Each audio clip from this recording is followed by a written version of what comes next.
বিরোধী দলনেতা সাংবাদিকদের কাছে মিলিত হয়েছেন, তখন এই মুহূর্তে মুখ্যমন্ত্রী উৎসবে মত্ত। অফিসিয়ালি নয়, নন অফিসিয়ালি 10 জন মারা যাওয়ার পরেও সহনাগরিকের মৃত্যু, তিনি শোকস্তব্ধ নন। দেখুন, অরেঞ্জ ওয়ার্নিং রেনফল কিভাবে ছিল, আপনার অ্যালার্ট কিভাবে করেছে আইএমডির পক্ষ থেকে। একটা সামান্য অ্যাজিটেশন যদি হয়, অভয়ার বাবা মা ডাকুক, আর যোগ্য শিক্ষক শিক্ষাকর্মী ডাকুক, চাকরি প্রার্থীরা ডাকুক, রাজনৈতিক দল ছেড়ে দিলাম, তখন নবান্ন এবং কলকাতা পুলিশের প্রেস কনফারেন্সের বন্যা বয়ে যায়। বন্যা বয়ে যায়। কোথায় মনোজ বর্মা, কোথায় রাজীব কুমার, কোথায় জাভেদ শামীম, কোথায় সুপ্রতিম সরকার, কোথায় ইন্দিরা মুখার্জি, কোথায় খালেদ মিরাজ না কি নাম, জয়েন্ট সিপি? এদের দেখতে পাওয়া যাচ্ছে না কেন? কাল থেকে, গতকাল থেকে এই যে ওয়ার্নিং, মানুষকে অ্যালার্ট করা, হাফ প্যান্ট পরে তু খিঁচবেরি ফটো, তু খিঁচবেরি ফটো, তু খিঁচবেরি ফটো। তিনি কোথায় ছিলেন কালকে? সাংবাদিক নিয়ে ঘুরছেন, জলে গিয়ে উনার মালিকের কাছ থেকে শিখেছেন তু খিঁচবেরি ফটো। এই লোকটাকে তাড়াচ্ছে না কেন? একে তো আগে গ্রেপ্তার করতে হবে। এ আর মনোজ বার্মা আর সিএসসি সঞ্জীব গোয়েঙ্কা, তিনজনকে জেলে দেখতে চায় বাংলা।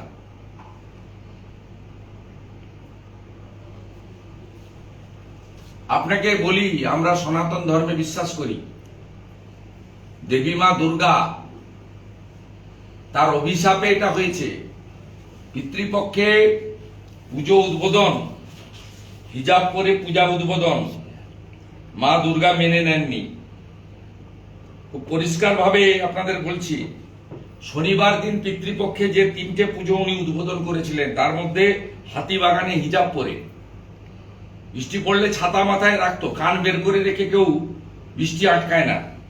শ্রীভূমি স্পোর্টিং হাতিবাগান সার্বজনীন টালা প্রত্যয়, এই মুহূর্তে ক্যামেরা পাঠান, থই থই করছে জলে। সর্বশক্তিমান মা দুর্গা এই পাপ মেনে নেননি।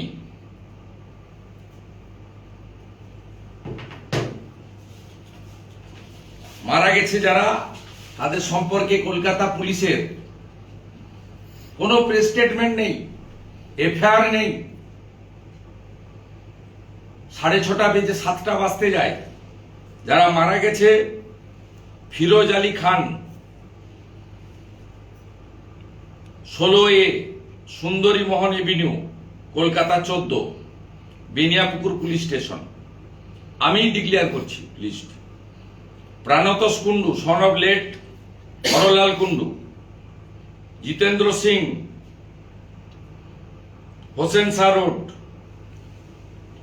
Ramgopal Pandit, 149C Garia main road, Pawan Gharami, Magrahat, Subho Pramanik, 109 DH road, Diamond Harbour road, Purba Barisha, Sunil সূর্য, নওদা বিহার, মিরাজ শেখ, তেহট্ট। একটা আননোন আছে, আরো একাধিক ইনজোর্ড আছে। মোটামুটি নন অফিসিয়ালি 10 জন মারা গেছে, অফিসিয়ালি 9 জন, 8 জন আইডেন্টিফাইড। এখনো পর্যন্ত পুলিশ সরকারের পক্ষ থেকে no press release, no FIR, no action. এরা কিভাবে মারা গেল? নিশ্চিতভাবে 600 কোটি টাকা ইলেকটোরাল বন্ডে দেওয়া সঞ্জীব গোয়েঙ্কারা দায়ী, এটা অস্বীকার করার উপায় নেই। সবচেয়ে বড় দায়ী এই লোকটা, সবচেয়ে বড় দায়ী। 3 জন মারা গেছে কলকাতা কর্পোরেশনের স্ট্রিট লাইটে হাত দিয়ে। 2 স্ট্রিট লাইট, 1 ট্রাফিক লাইট। আমার কাছে সব ডিটেলস আছে। আপনারা এফআইআর না করলে আমি পরিবারকে দিয়ে এফআইআরও করব, জনস্বার্থের মামলাও করব। মনোজ বার্মা সিপি, মেয়র ফিরাদ হাকিম, সিএসসির চেয়ারম্যান সঞ্জীব গোয়েঙ্কা, 3 জনকে আমরা জেলে দেখতে চাই। আর মুখ্যমন্ত্রী মমতা ব্যানার্জির পদত্যাগ চাই। 9 জনের মধ্যে 3 জন মারা গেছে কলকাতা কর্পোরেশন যে মেনটেন করে স্ট্রিট লাইট এবং ট্রাফিক লাইটে। সিএসসির সাথে সাথে ইনিও এই হত্যার জন্য, সহনাগরিকদের হত্যার জন্য দায়ী।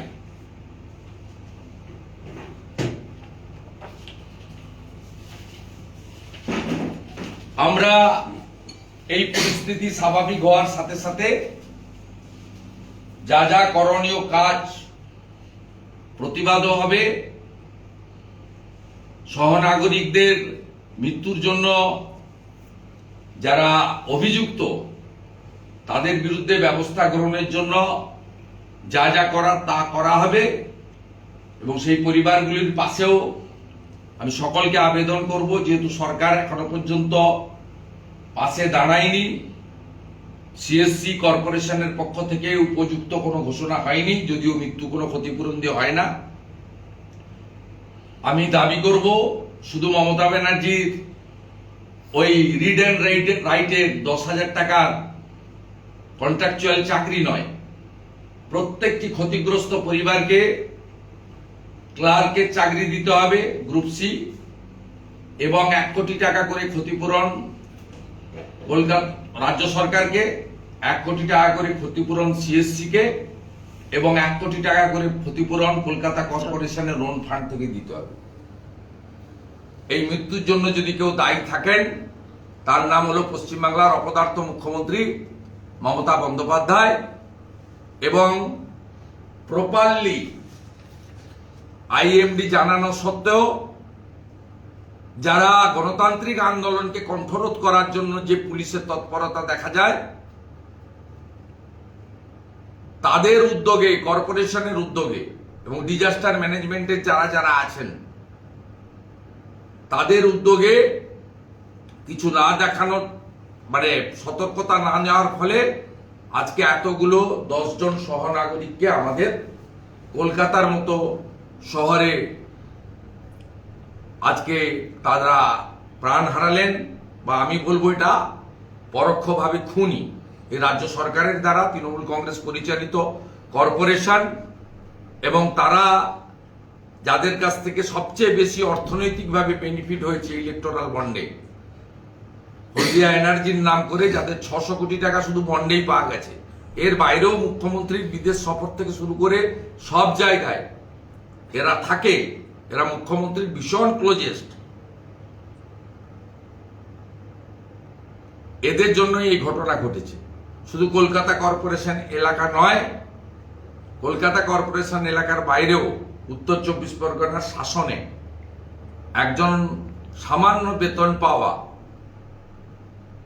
Village resource person VRP Mirajul Ali, তিনিও নিকাশি ব্যবস্থা জল বের করানোর কাজ করতে গিয়ে 11,000 ভোল্টের বিদ্যুতের শকে প্রাণ হারিয়েছেন।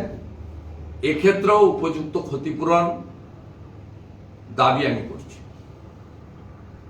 দাদা, শহরের মুখ্যমন্ত্রী অভিযোগ করছেন সিএসসি এর জন্য দায়ী।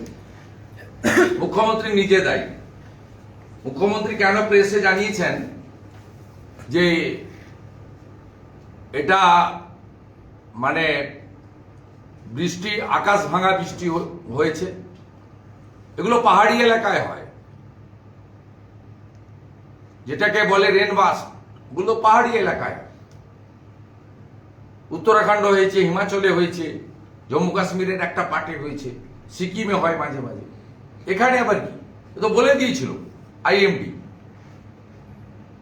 Properly inform all concern.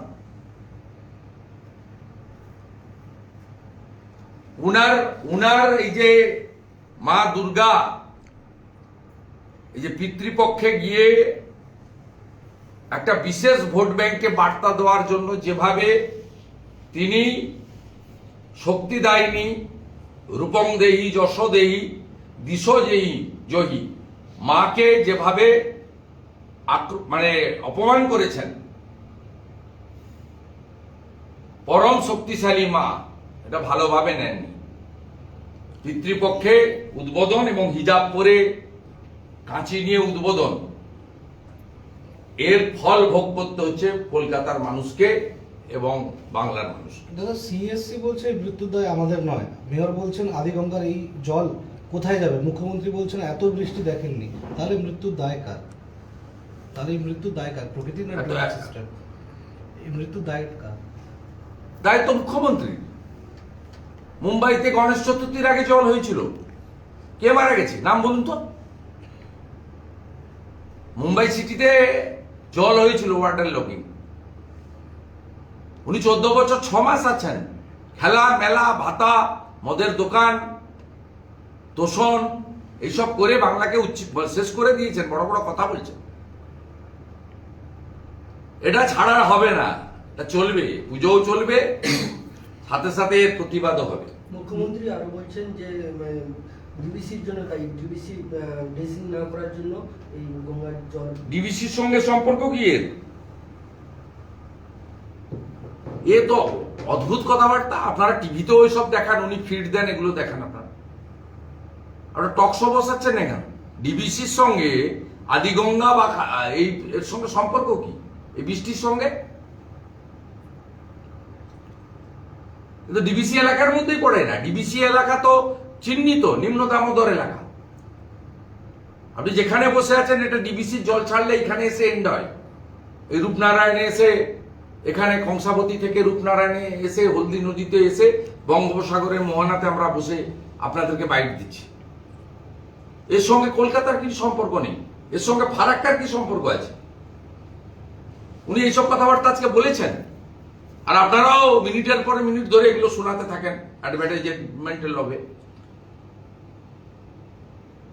বাংলাকে বাঁচাতে গেলে শুধুমাত্র বিরোধী রাজনৈতিক দল নয়, সংবাদ মাধ্যমেরও গুরুত্বপূর্ণ ভূমিকা রয়েছে। আজকে 10 জন সহনাগরিককে আমরা হারালাম, এদের কি অপরাধ ছিল? এদেরকে কেন আমরা হারালাম? কেন কলকাতা কর্পোরেশনের ইলেকট্রিক পোস্টে তড়িতাহত হয়ে বিদ্যুৎপৃষ্ট হয়ে মারা গেল? পুরোটা সিএসসি নয়। সিএসসি যেমন দায়ী, তার থেকেও বড়ই দায়ী কলকাতা কর্পোরেশন এবং কলকাতা পুলিশ। কোমরে দড়ি বেঁধে জেলে নিয়ে যাক ফিরাদ হাকিম, মনোজ বার্মা আর সঞ্জীব গোয়েঙ্কাকে। মুখ্যমন্ত্রী তো আগাম ছুটি ঘোষণা করে দিয়েছেন। ওটাই কাজ উনার।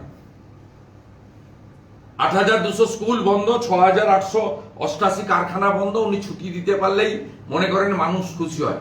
মানুষ কাজ করতে চায়, মানুষ ধর্মাচরণও করতে চায়, উৎসব পালনও করতে চায়, আর কাজও চায়, কর্মচঞ্চলতা চায়, মানুষ গতি চায়।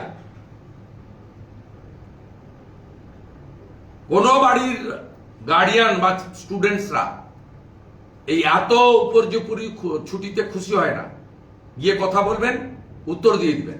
ওনার বাড়ির তো ছোট ছোট বাচ্চারা সরকারি মাধ্যমে পড়ে না, তারা সমস্ত বেসরকারি মাধ্যমে পড়ে। তাদের অনেক টাকা করে স্কুলে টাকা দিতে হয়, ওনাদের অনেক টাকা। কিন্তু আপনার আমার বা অনেক সাধারণ বাড়ির লোকজন সরকারি শিক্ষা ব্যবস্থায় নির্ভর করে, যেখানে 12 মাসের মধ্যে মিনিমাম 6 মাস এই মুখ্যমন্ত্রীর জন্য বন্ধ থাকে বিদ্যালয়। অর্থাৎ ছুটিটা কোনো সলিউশন নয়।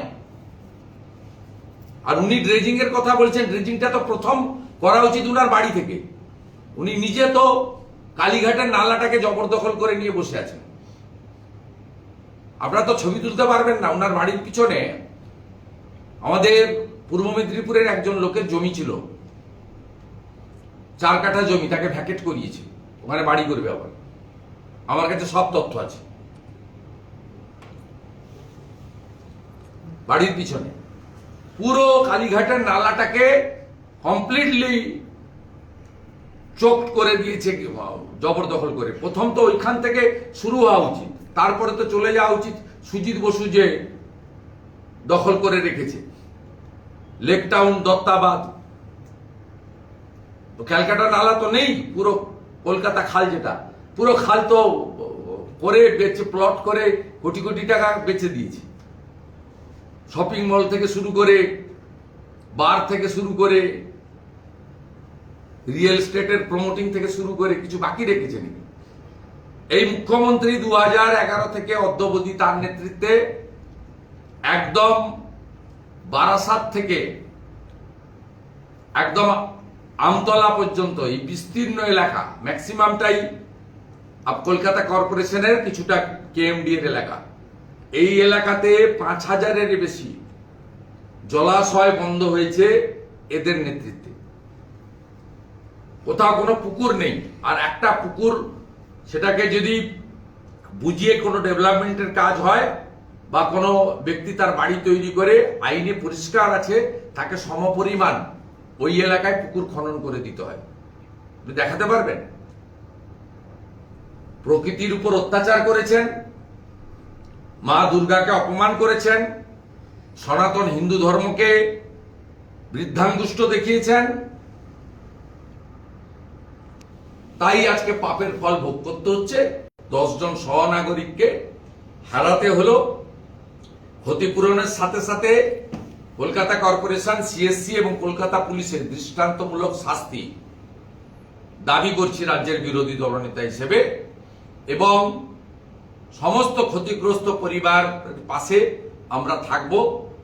আমরা ডিটেলস অ্যাড্রেস কালেকশন করেছি, যারা যারা আমাদের সহযোগিতা চাইবেন আমরাও যোগাযোগ করব, আপনারাও যোগাযোগ করুন, সম্পূর্ণ সহযোগিতা করব, সমস্ত রকম সহযোগিতা করব।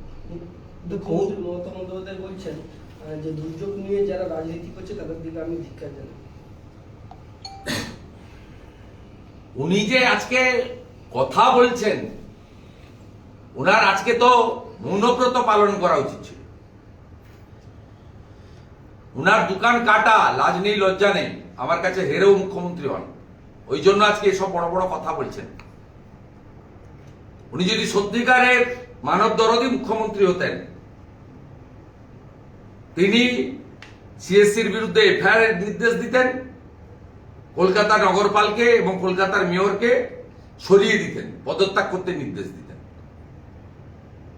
তিনি মানব দরদী নন, তিনি এই ধরনের দুর্নীতিগ্রস্ত লোকদেরকে, উনার তাবেদারদেরকে, উনার যারা স্থাপকতা করেন, যাদের সঙ্গে উনার রাজনৈতিক এবং অন্য অনেক ধরনের সম্পর্ক রয়েছে, গিভ এন্ড টেকের সম্পর্ক রয়েছে, তাদেরকে তিনি আড়াল করার জন্য এই কথা বলছেন।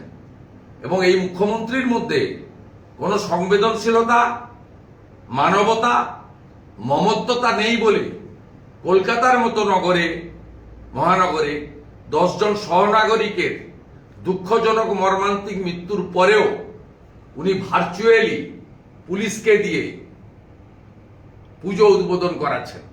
আমি রাস্তায় দেখে এলাম, কোনো লোক নেই, 7টা-8টা পুলিশের ভ্যান, জিপ দাঁড়িয়ে আছে। আমি 2 জায়গায় দেখে এলাম, মারিসদাতে দেখে এলাম, চণ্ডীপুরে দেখে এলাম। আজকের দিনটা তো উনার শোক পালন করা উচিত ছিল। উনার মধ্যে হুঁশ নেই বলে আজকে তিনি এই ধরনের কাণ্ড কারখানা করছেন। একদিকে বহুল প্রচারিত ইলেকট্রনিক্স চ্যানেলে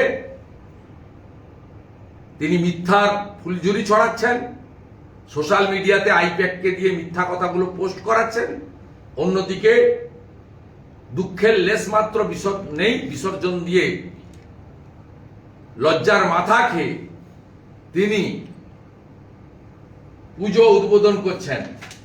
আর আরেকজন কালকে সারা রাত্রি বাড়িতে ঘুমিয়েছে, ঘুমিয়ে সকালবেলা ঘুমটুম থেকে উঠে তিনি হাফ প্যান্ট পরে তু খিঁচ মেরি ফটো।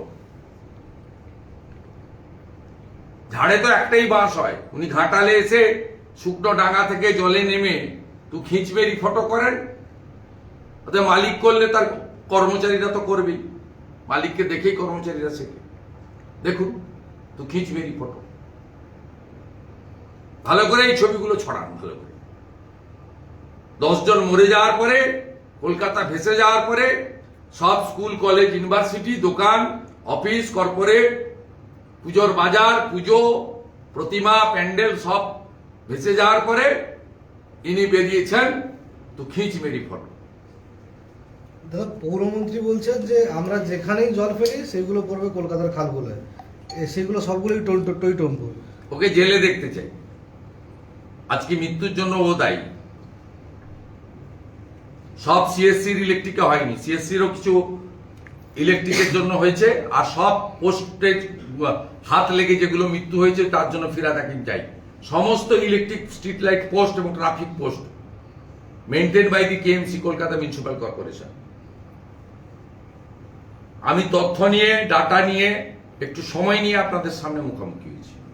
দাদা আজকে চন্দ্রনাথ সিনহার ভাগ্য নির্ধারণের কথা ছিল, কিন্তু দুর্যোগের কারণে স্থগিত হয়ে গিয়েছে। সে আমি বলবো না, কোর্ট যখন বলার বলবে। আমরা চাই এইসব লোককে হেফাজতে নিয়েই জিজ্ঞাসাবাদ করা উচিত, কারণ উনি যে টাকা তুলেছেন কার নির্দেশে তুলেছেন? উনি তো শিক্ষা দপ্তরের কেউ নয়, উনি এসএসসিরও কেউ নয়। তা উনি টাকাটা তুলেছেন কেন, চাকরি দিয়েছেন কি করে? ওনার মাথায় কার হাত আছে? ভাইপোর হাত না পিসির হাত না কেষ্টমণ্ডলের হাত? এটা তো জানতে চায় পাবলিক। অতএব ওকে হেফাজতে না নিলে উনি কেন বলবেন কথা? দাদা কিছু শিক্ষক তারা অভিযোগ করছে যে কলকাতাতে দুর্যোগ হয়েছে, কিন্তু উত্তরবঙ্গ দক্ষিণবঙ্গের ছাত্রছাত্রীদের জন্য কেন এইসব এরকম? আমি আগেই তার উত্তর দিয়েছি। আপনার বাড়িরও আপনি যদি বিবাহিত হয়ে থাকেন, আপনার যদি ছেলে মেয়ে থাকে বা ভাইপো ভাইজি থেকে থাকে, এইভাবে ছুটি কেউ চায় না, না ছাত্রছাত্রীরা না গার্ডিয়ানরা। মানুষ জোট বাঁধুন, এই মমতা বন্দ্যোপাধ্যায়ের হাত থেকে 26-এ এই বাংলাকে নিস্তার দিতেই হবে, এছাড়া কোনো উপায় নেই। আর মা দুর্গা সনাতন ধর্ম কত শক্তিশালী, পিতৃপক্ষে হিজাব পরে পুজো উদ্বোধন, তার ফল ভোগ করতে হচ্ছে। এগুলো করবেন না। প্রত্যেক ধর্মেরই নিজস্ব তার রয়েছে, তার ধর্মের পবিত্রতা রয়েছে, আস্থা আছে তার প্রতি সকলের। আস্থায় আঘাত করলে এরকমই হয়। দাদা আজকে আমরা দুর্গাপুজো উদ্বোধন করার কথা ছিল, কিন্তু দুর্যোগের কারণে আজকে আমাদের অনেকগুলো কাজ ছিল। আমার বেঙ্গল ফাইলস ছিল, ন্যাশনাল মিউজিয়ামে আমাদের বিধায়কদের নিয়ে দেখার কথা ছিল, কসবা এবং কাকুড়াগাছিতে দুটো পুজো উদ্বোধনও ছিল। আজকে আমি শ্রমিকদা আমরা সবাই আলোচনা করেই সিদ্ধান্ত নিয়েছি যে এইরকম পরিস্থিতিতে মানুষ বিপর্যস্ত, এতগুলো সহনাগরিকের মৃত্যু, আমরা আজকে কর্মসূচি পালন করিনি। আগামীকাল থেকে আমরা দুর্গাপূজায় অংশগ্রহণ করব। এই ইস্যুতেও আমাদের যা যা করণীয়, ক্ষতিগ্রস্ত পরিবারের পাশে দাঁড়ানো বা অন্যান্য যে সমস্ত দিকগুলো রয়েছে সেগুলো করা, এবং আমি রাজ্য সভাপতি বা আমাদের কলকাতা দক্ষিণ, যাদবপুর, উত্তর কলকাতা জেলার সঙ্গে কথা বলবো।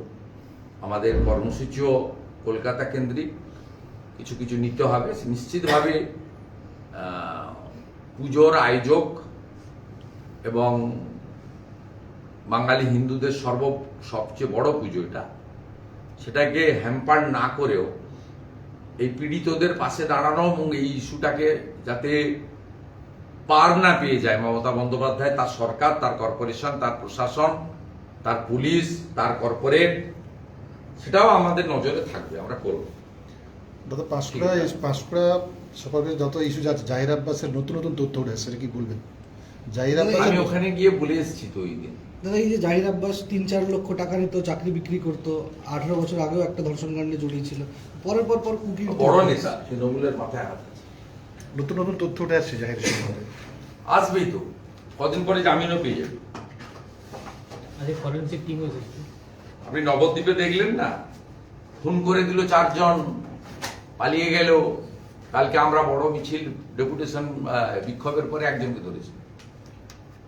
ওই মিছিলের জন্য ধরেনি, ওই যে বলেছে ওর দিদি সাথী যাবে পুলিশ ইনঅ্যাকশনের মামলা করতে, সেই ভয়ে ধরেছে। জলেশ্বর আর অমরনাথ। জলেশ্বরকে তো চেনেন, এই জেলায় ছিল, ভীষণ দুর্নীতিগ্রস্ত, চরিত্রহীন।